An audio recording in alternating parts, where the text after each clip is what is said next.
Hi, welcome to our presentation. Today we're going to be talking about our co-branded with Trebor Extra Strong mints and Wrigley's chewing gum. In our group is Lauren, Ria, myself and Isabel.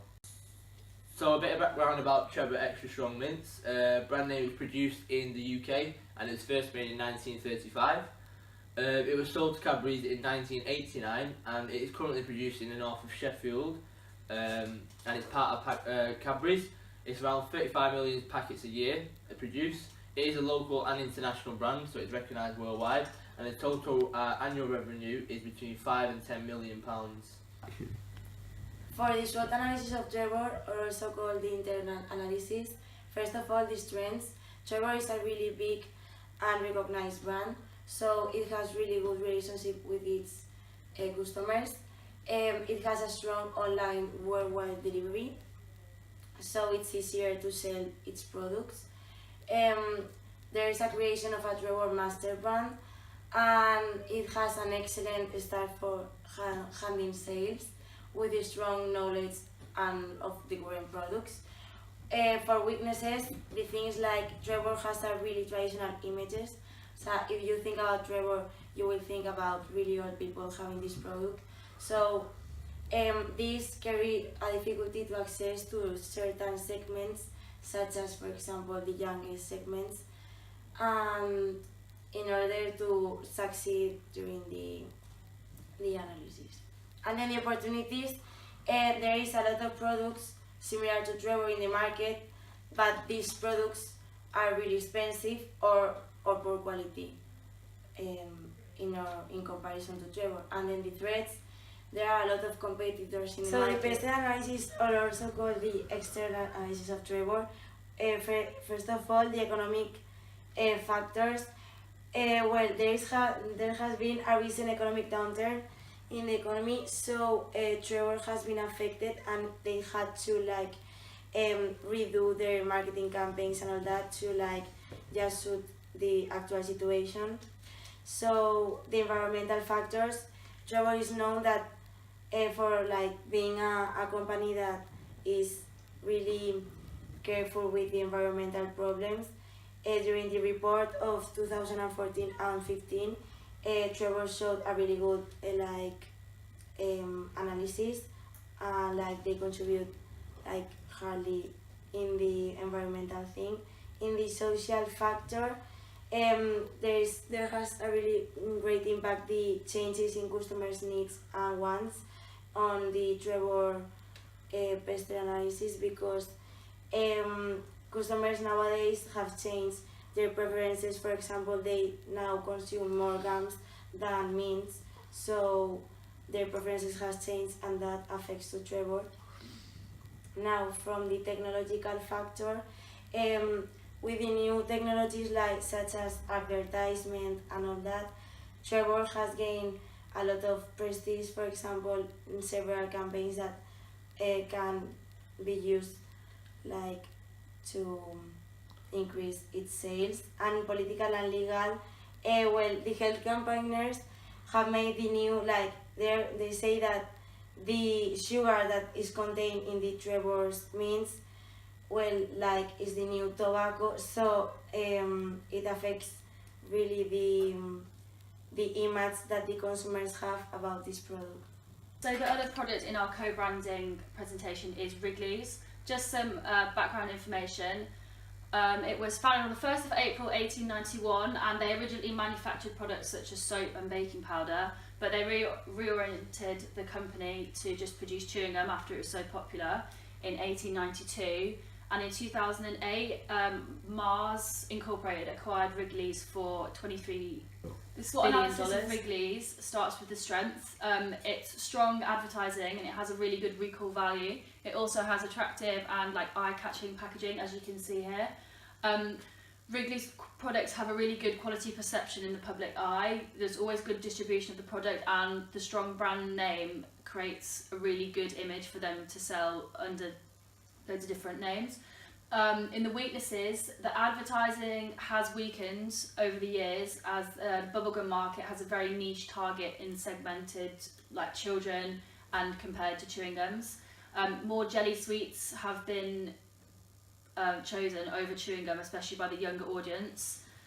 In the opportunities would be like the saturation of the market, and being able to reach all range of groups throughout the wide variety of products.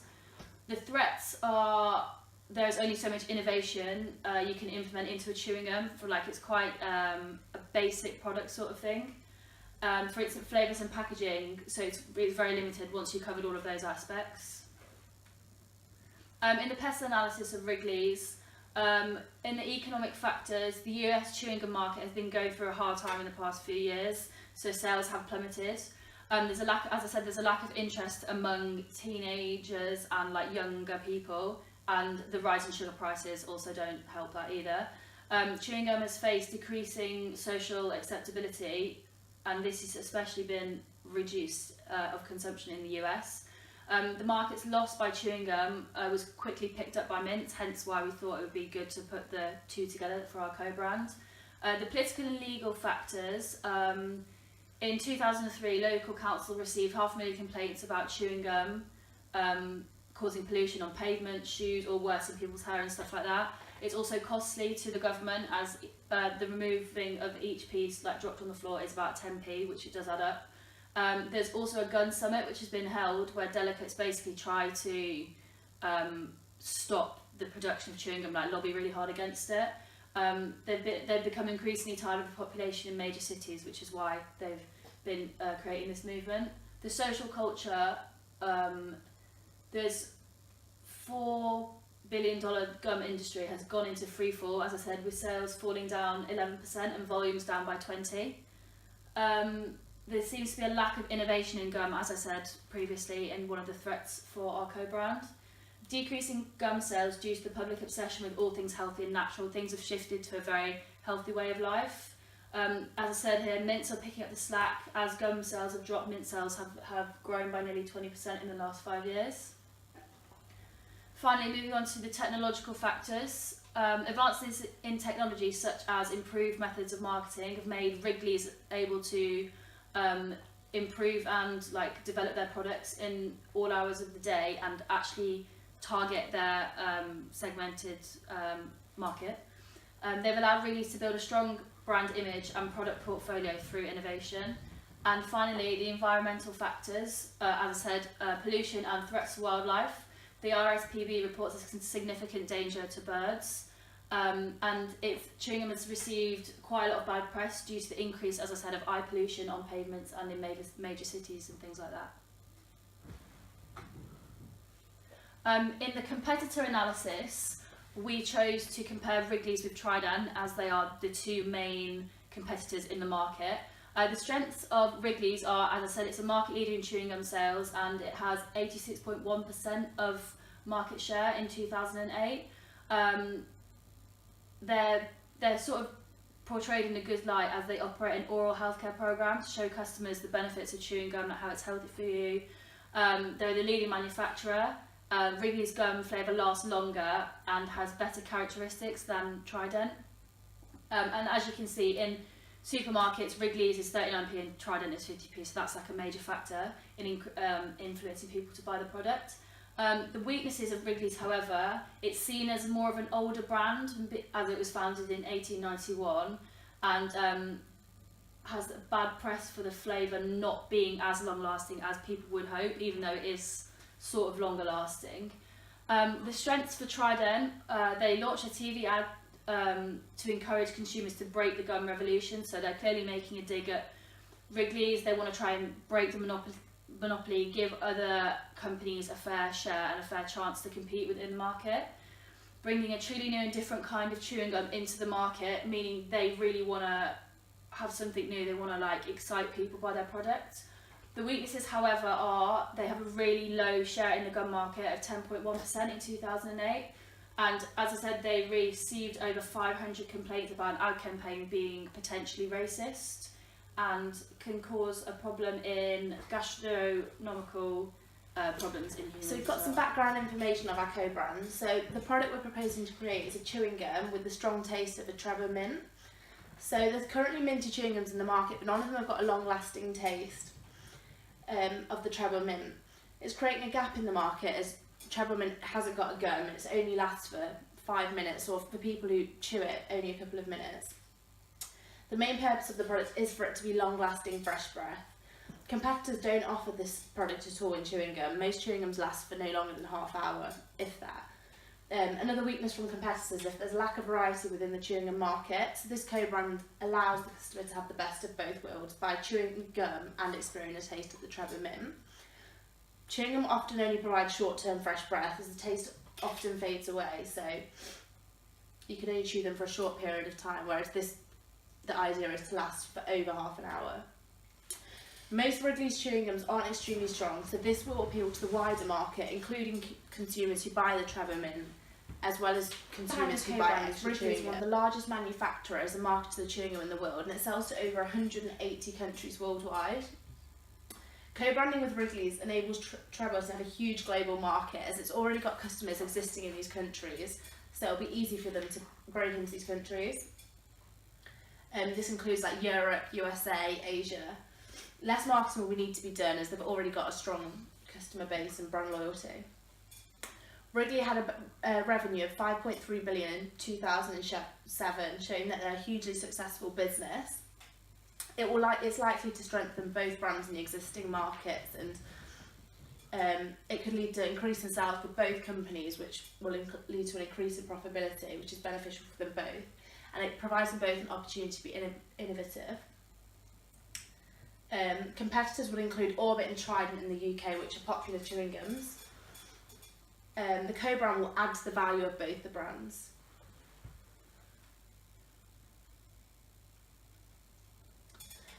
Segmentation strategy. This is the process of defining and subdividing a large group in the market into smaller sections. So this means you can design a marketing mix specifically for those sections. So few companies are big enough to supply to the needs of the whole market, so they split it up and it breaks them down so you can meet their demands. Successful segmentation means it's accessible, measurable, profitable and effective. So our targeting strategy is the well-known undifferentiated strategy. It's when a company decides to communicate the benefits of its products by sending the same promotional message to everyone. For it to be successful, it's got to be readily available, affordable, and provide the same benefits to everybody.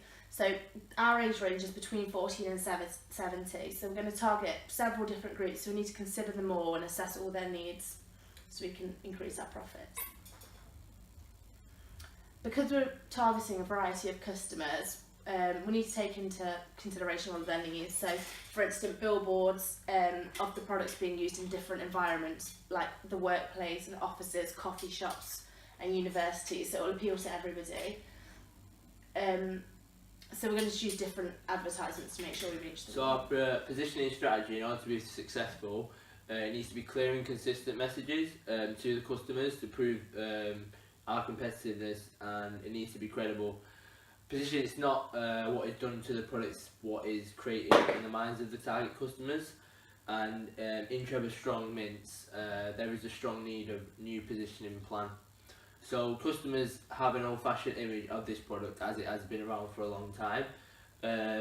They associate it with people over 45 years old, so we're trying to break that stereotype and bringing it together with Wrigley's to offer it to everyone that we are targeting it to. This reduces the number of segments they can attempt to target, and Wrigley's on the other hand has more of an actual image, assessing to younger segments of the customers than Trebor's. So mints are almost as important as gum to British consumers, with sales reaching 238 million in 2004. However, the category is losing share. Mint sales rose by 1.4% last year. British consumers spend 284 million on chewing gum in 2005, so that does show how largely the British population are willing to pay for chewing gum, which is like a small product. With the launch of our new product, our aim is to assess younger groups of customers to create a fresh and new image in the customer's mind. The product is aimed at target segments of customers between 14 and 70 years old, So we've kept it quite broad there, so there is a lot of options for people to, to purchase the product. We're aiming to position this product in the mind by the use of advertisements which will make the product appear current and relevant. We matched our future customers' needs and wants with our product characteristics, and we want this product to reflect a high quality image matching our new targeted segmented preference. So this is the actual product. We've combined the Wrigley's Extra brand as well as the Trebor Extra Strong mints. You can see here you'll be able to get the product in 2 different varieties. You'll be able to get the single pack or the multi-pack.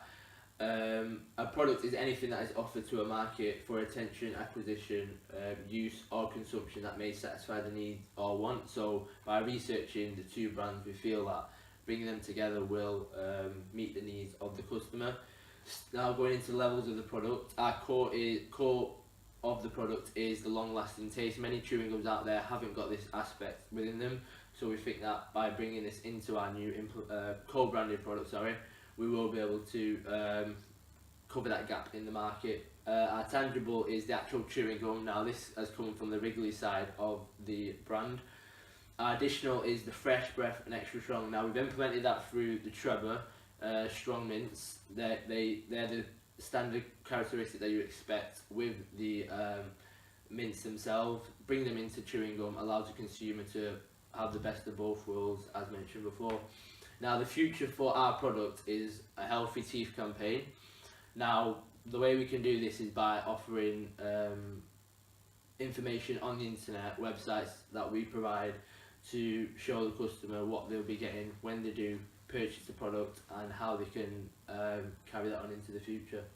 So when pricing our product, we feel that the market being heavily populated at the moment, we would need to keep the price similar to the trend in the market. Now we will implement a penetration pricing strategy which will be used to price the product at the beginning of the product lifestyle. As the product begins to grow and gain recognition within the market, and that is shown through market share, we would look to follow a premium pricing strategy, as we do feel our product has extra characteristics that people will be willing to pay that extra money for. By doing this, we hope this will attract customers away from current competitors. So as we mentioned before, Trident is another big competitor of Wrigley's. With our product being a co-brand with well-recognised brands that customers will look to purchase over other products. Now, with the average price of a packet of chewing gum being 41 pence, we would want to keep it similar to that as we are looking at a penetration pricing strategy. A single packet we are priced at 56 pence, even though it is higher than the market average slightly. We do feel that with our product having the USP of having long-lasting breath and the characteristics of Trebor mints, we are able to charge that. For a multi-pack of 5, we said we would charge $1.99. Once we've captured the market and the product has raised interest, we will look to see if we can increase the price. So in terms of our promotion methods, firstly we look at advertising. So we'll use TV adverts such as the Extra Gum campaign, which already exists with the little cartoon foods. But we'll incorporate and emphasise the new long-lasting and strong minty taste into it by using taglines like new Trebor Extra Strong gum for even longer lasting fresh breath to emphasise the point of our product. And we'll use the original extra tagline, break up with lingering foods, eat, drink, chew, Trebor, to incorporate our new product. Keep the promotion methods up to date and relevant with the young audience. And when we're looking at package redesign, we'll change the colour from extra blue to extra green, as you saw on the slide before, and combine the name of the 2 brands together to create Trebor Extra Strong Gum. A really prominent way of advertising these days is using social media, especially if we're looking to capture the younger audience. So we're going to release short clips, as I said before, and we'll put them on Facebook, Instagram and Twitter, showing the new packaging to the public so they become really aware of advertising. I think things like billboards are really, really useful. So we use them in city centres with like high congestion rates, so it catches the public eye when they're waiting in traffic or like on the bus or whatever. And in buses as well, I think it would be really useful just to put ads on the side of it just as so if someone's walking by, it catches their eye, but it implements the product like into their mind, so they sort of know what's going on. We'd also offer free samples to workers passing by through towns, like giving away free samples as well on their lunch breaks. I think it would also be really beneficial if we started giving away free samples in like company canteens and things like that. Also, in terms of sponsorship, looking into the regeneration of sponsorship opportunities, such as the Hollyoaks advert that Extra Chewing Gum do. That would be really useful, as they have regular coverage 5 days a week, and people associate Extra brand and the tagline music with the Hollyoaks adverts and breaks and things like that. And in terms of sales promotion, I think offering like doing offers and free giveaways would be really beneficial. So offering a free packet of chewing gum for every cup of coffee bought at major chains such as like Costa, Starbucks and Cafe Nero and things like that. So in terms of branding, kept the product name really similar and current by combining the two names, as I said before. Make it really obvious that this co-brand has been created, so people think of them both. This is important as both these products are popular and they're really well known to the majority of the general public. Our brand identity will be this spearmint extra green packaging with the infamous Trebor star, as you saw in our previous slides. This is a perfect way to combine the two brands together and make it really distinguishable and recognisable, especially those with high brand loyalty, so they'll really be interested in purchasing our product. This will be really beneficial and save a lot of time in terms of advertising money on advertising, as Trebor Mint and Extra Gum are both market leaders in the mint and gum sector. As they have strong brand loyalty and strong intangible perspective from their customers. Direct marketing, obviously, as I said before, we'll use samples on the high street to create a tangible image for the consumers. Billboards on the high street and bus stops will entice workers to really do an impulse buy, say if they're walking past convenience stores or things like that, just to freshen them up at the end of the day or on their lunch break. Social marketing, as I said before, promoting the new product via short revised advertisements and during the daytime television to raise the profile of the product to the intended demographic. And finally, as I said, sponsorships such as Hollyoaks, as they have regular screenings, but also look into different collaborations with similar related products, so toothpaste and mouthwashes to be featured on their adverts or vice versa. In terms of place that we can sell the product, we need to look at supermarkets, cash and carry, small retailers and coffee shops. So supermarkets includes like Asda, Sainsbury's, Tesco. Wrigley's is already present in the majority of these supermarkets, so it should be quite easy to get the products in. They've got a strong and long-lasting relationship already. Cash and carry such as Macro, Costco, Booker, they should definitely get them in there, and it would enable to like small businesses to buy them from there in bulk and then sell it on to the consumer. Small retailers such as newsagents, post office and offer license, this can be done through like door-to-door selling from salesmen. This is through people like Hullies who bring the sweets and chocolates to the door. They can do tasters, which they often do. They provide free samples to newsagents and test it out in shops and see how successful it goes. This will be done through verbal selling. And then we have coffee shops, so we try and sell them to like Costa, Starbucks or even university coffee shops. This will ensure that we're like reaching all of our target market, including students. So to conclude, first of all, looking at our positioning strategy, we're aiming to position this product in the mind by using advertisements to make the product appear current and relevant. So we want to do this by creating a high quality product, by matching this with our targeted segments preferences. From our research, we predict that Trebor Mints and Wrigley Chewing Gum will be a success. They're both well established and well recognised brands with already a high amount of brand loyalty. The combination of the two will create a new product and fill a gap in the market. So they both complement each other as they're both focused on having fresh breath on the go, and it could lead to a potential future development of the product, like a wider range of flavours or implementing Wrigley Chewing Gum into a new concept. Thank you for listening.